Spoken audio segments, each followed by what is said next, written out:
Welcome to Documentary Hub. Today, we bring you an extraordinary story filled with mystery, adventure, and unforgettable moments. This is more than just a tale. It is a journey into a world of hidden secrets, remarkable people. So sit back, relax, and let your imagination travel through a story that may change the way you see history and adventure. If you enjoy documentary stories, mysteries, and fascinating historical journeys, be sure to subscribe to Documentary Hub and turn on notifications so you never miss our next adventure. Now, let's begin. 1. Anthony Cade signs on. Gentleman Joe. Why, if it isn't old Jimmy McGrath? Castle Select Tour. Represented by 7 depressed-looking females and 3 perspiring males. Looked on with considerable interest. Evidently, their Mr. Cade had met an old friend. They all admired Mr. Cade so much. His tall, lean figure, his suntanned face, the light-hearted manner with which he settled disputes and cajoled them all into good temper.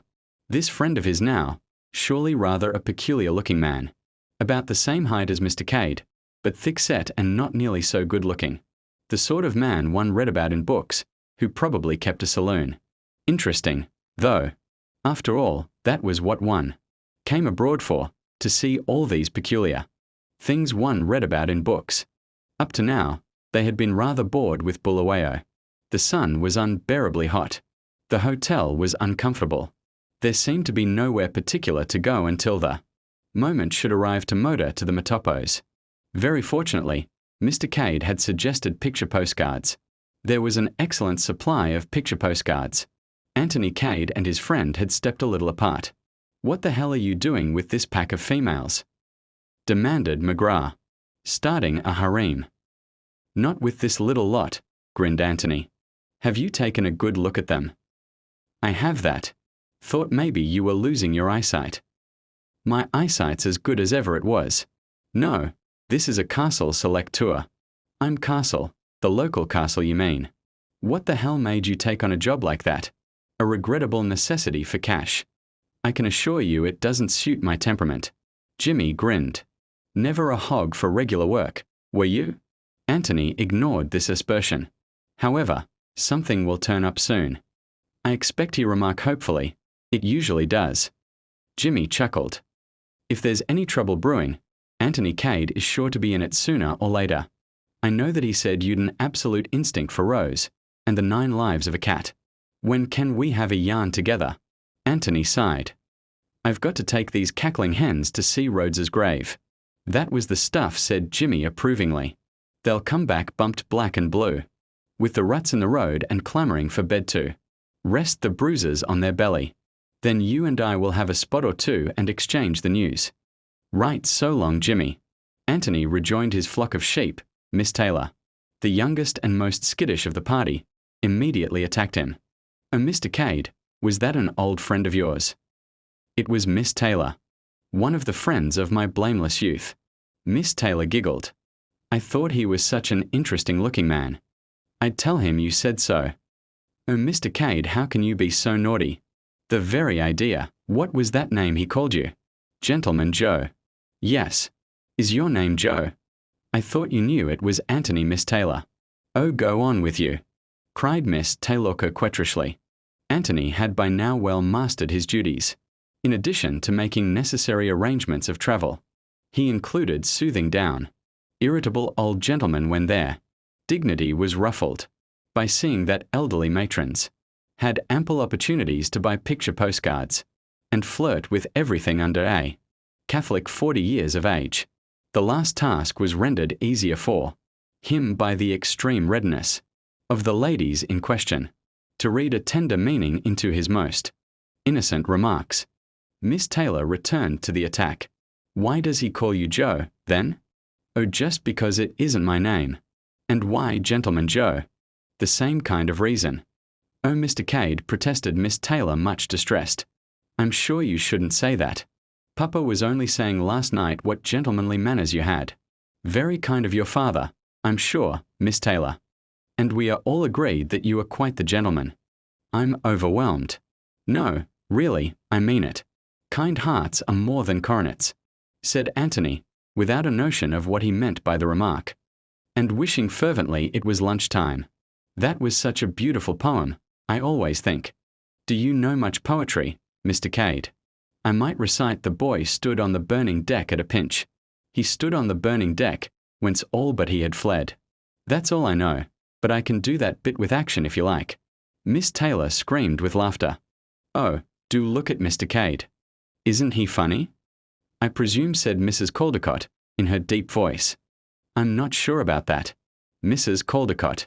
The cost of the tour includes tea served at breakfast. Oh, Lord, what a lot of funny people it does take to make a world. He marshalled the rest of the party in the direction of the cafe. Miss Taylor kept by his side and resumed her catechism. Is it a long time since you saw your friend? Just over 7 years. Was it in Africa you knew him? Yes, not this part though. The first time I ever saw Jimmy McGrath. He was all trussed up ready for the cooking pot. Some of the tribes in the interior are cannibals, you know. We got there just in time. What happened? Very nice little shindy. We potted some of the beggars, and the rest took to their heels. Oh, Mr. Cade, what an adventure you must have had. Much less than the pleasure I gained time for morning tea. Said Anthony briskly, come this way. There is an excellent cafe in the next street. I tell you, Jimmy, I can be jolly useful in a revolution, to one side or the other. It's better than making an honest living any day.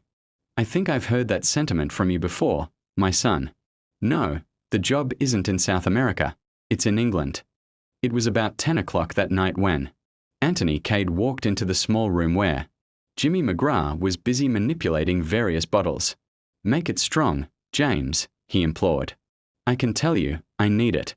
I should think you did, my boy. I wouldn't take on that job of yours for anything. Show me another, and I'll jump out of it fast enough. McGrath poured out his own drink, tossed it off with a practiced hand and mixed a second one. Then he said slowly, Are you in earnest about that, old son? About what? Chucking this job of yours if you could get another? Why? You don't mean to say that you've got a job going begging? Why don't you grab it yourself? I have grabbed it, but I don't much fancy it. That's why I'm trying to pass it on to you. Anthony became suspicious. What's wrong with it? They haven't engaged you to teach in a Sunday school, have they? Do you think anyone would choose me to teach in a Sunday school?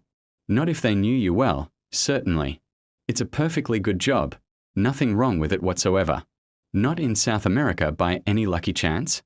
I've rather got my eye on South America. There's a very tidy little revolution coming off in one of those little republics soon. McGrath grinned. You always were keen on revolutions, anything to be mixed up in a really good row. I feel my talents might be appreciated out there. England. Return of hero to his native land after many long years. They can't dun you for bills after 7 years, can they, Jimmy? I don't think so. Well, are you on for hearing more about it? I'm on all right. The thing that worries me is why you're not taking it on yourself.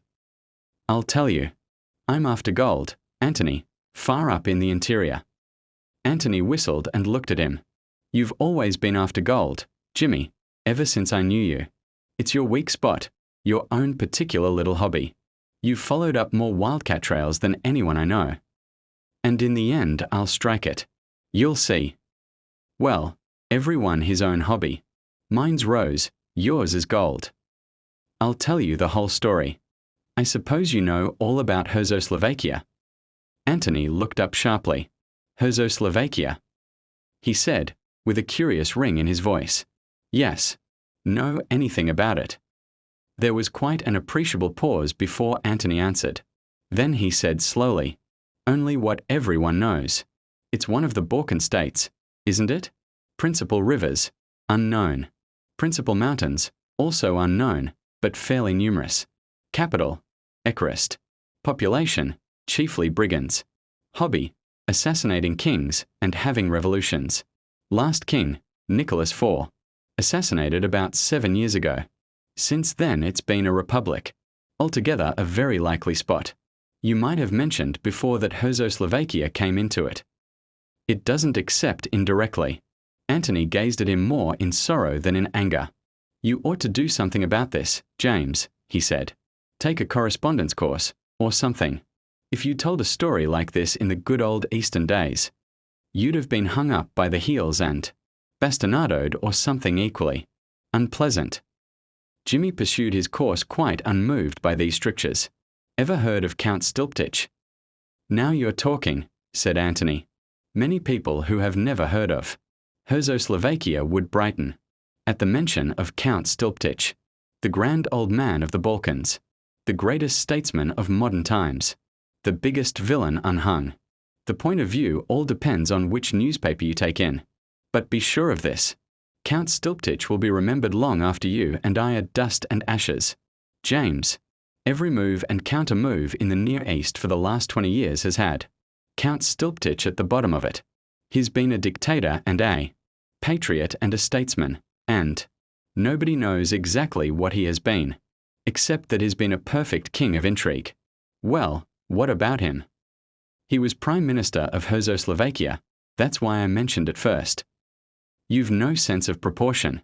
Jimmy, Czechoslovakia is of no importance at all compared to Stilptich. It just provided him with a birthplace and a post in public affairs. But I thought he was dead. So he is. He died in Paris about 2 months ago. What I'm telling you about happened some years ago. The question is, said Anthony, what are you telling me about? Jimmy accepted the rebuke and hastened on. It was like this. I was in Paris, just 4 years ago, to be exact. I was walking along one night in rather a lonely part, when I saw half a dozen French toughs beating up a respectable-looking old gentleman. I hate a one-sided show, so I promptly butted in and proceeded to beat up the toughs. I guess they'd never been hit really hard before. They melted like snow. Good for you, James, said Anthony softly. I'd like to have seen that scrap. Oh, it was nothing much, said Jimmy modestly. But the old boy was no end grateful. He'd had a couple, no doubt about that. But he was sober enough to get my name and address out of me. And he came along and thanked me next day. Did the thing in style too. It was then that I found out it was Count Stilptich I'd rescued. He'd got a house up by the boys. Anthony nodded. Yes, Stilptich went to live in Paris after the assassination of King Nicholas. They wanted him to come back and be president later, but he wasn't taking any. He remained sound to his monarchical principles, though he was reported to have his finger in all the backstairs pies that went on in the Balkans. Very deep, the late Count Stilptich. Nicholas IV was the man who had a funny taste in wives, wasn't he? Said Jimmy suddenly. Yes, said Anthony. And it did for him too, poor beggar. She was some little guttersnipe of a music hall artiste in Paris, not even suitable for a morganatic alliance. But Nicholas had a frightful crush on her, and she was all out for being a queen. Sounds fantastic, but they managed it somehow. Called her the Countess Popovsky, or something, and pretended she had Romanov blood in her veins. Nicholas married her in the cathedral, at Eucharist with a couple of unwilling archbishops to do the job, and she was crowned as Queen Varaga. Nicholas squared his ministers, and I suppose he thought that was all that mattered, but he forgot to reckon with the populace. They're very aristocratic and reactionary in Czechoslovakia. They like their kings and queens to be the genuine article. There were mutterings and discontent, and the usual ruthless suppressions, and the final uprising which stormed the palace, murdered the king and queen, and proclaimed a republic. It's been a republic ever since, but things still manage to be pretty lively there. So I've heard. They've assassinated a president or two, just to keep their hand in. But revenants are numbers mutans. You had got to where Count Stilptich was hailing you as his preserver. Yes. Well, that was the end of that business. I came back to Africa and never thought of it again until about 2 weeks ago. I got a queer-looking parcel which had been following me all over the place, for the Lord knows how long.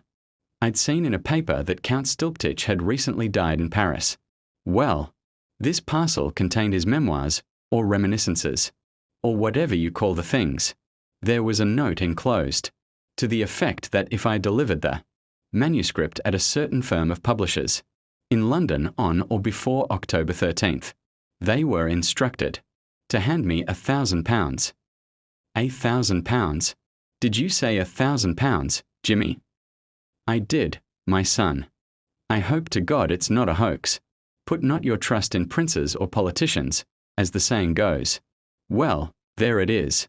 Owing to the way the manuscript had been following me around, I had no time to lose. It was a pity, all the same. I'd just fixed up this trip to the interior, and I'd set my heart on going. I shan't get such a good chance again. You're incurable. Jimmy, £1,000 in the hand is worth a lot of mythical gold. And supposing it's all a hoax? Anyway, here I am, passage booked and everything, on the way to Cape Town, and then you blow along. Anthony got up and lit a cigarette. I begin to perceive your drift. James, you go gold hunting as planned, and I collect the £1,000 for you. How much do I get out of it? What do you say to a quarter?